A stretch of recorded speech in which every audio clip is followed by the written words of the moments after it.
So maayong hapon guys. So nabungkag na nako ang makina. So ang iyang diferensya niya guys, iyang spring niya sa exhaust spring. So nabali.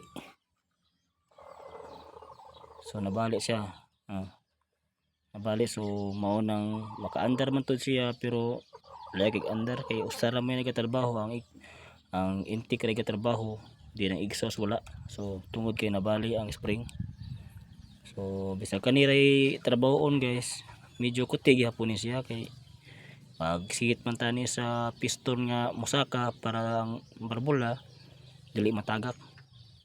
So ato ang trabahoon guys kay para mahumanta kay layo para muli patag Cebu City. So ano guys,